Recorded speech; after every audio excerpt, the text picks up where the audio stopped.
This story is called Tank. I have a cousin, Tristram, who's a hippie in the country and a photographer in the city. He does his thing out of a gallery in Swan Lake, and he lives in the back with his old lady and their love child. Tristram drives in 2 days a week to take before and after photos at a plastic surgeon's office on Park Avenue. Sometimes in the summer, I ride in with him. I'm on course to be a hippie, and Tristram's my role model. When I want my dad to get me a suede vest with beaded tassels, or let me paint my room in blacklight colors, or grow my hair longer, I simply point in the direction of Swan Lake. On work days, Tristram wears black Levi's instead of his worn-out blue ones, a white dress shirt, a black leather vest, and a colorful op art necktie. One day he tells me, I can afford to be a little flamboyant at work because I'm a photographer. I had to look up flamboyant when I got home.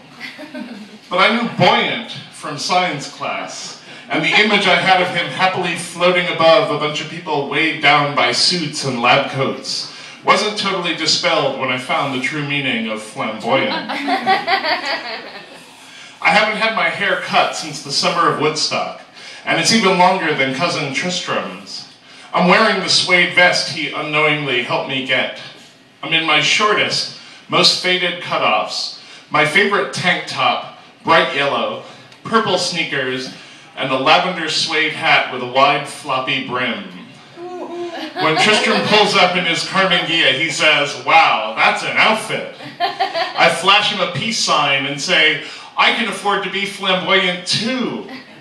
He laughs. I've never felt more like a hippie.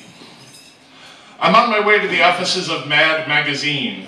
I've made friends with the guy in the mailroom, and he lets me roam around the office and crack jokes with the writers and cartoonists. I've grown this summer, and the tank top rides up when I walk, exposing my belly button. It's too short to tuck into my shorts. At first, I think the construction workers are razzing me for being a hippie. People think it's funny to say, are you a guy or a girl, when they see a hippie with long hair.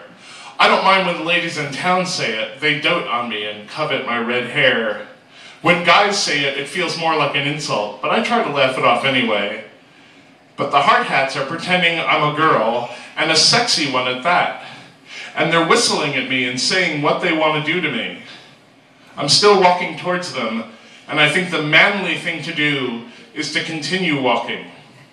One guy shouts out, hey Red, Foxy!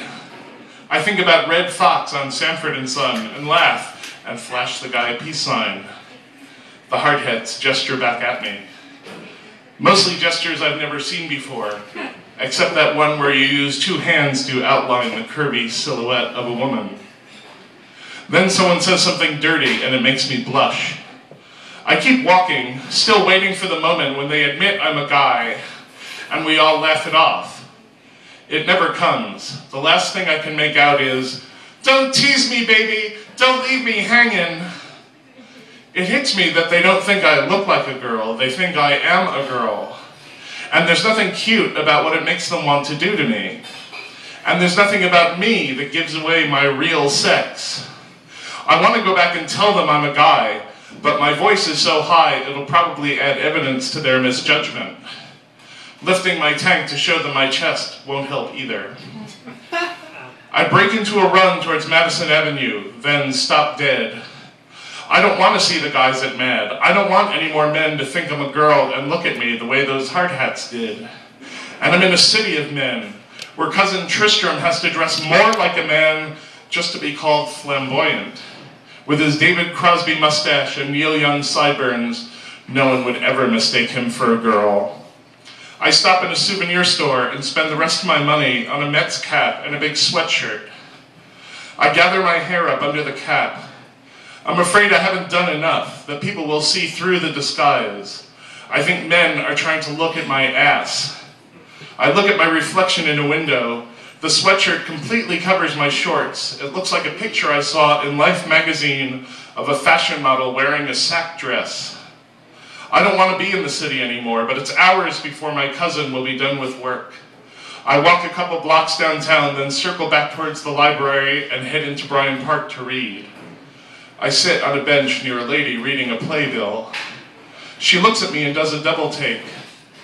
"Aren't you sweet," she says. "When you sat down, I didn't know if you were a boy or a girl."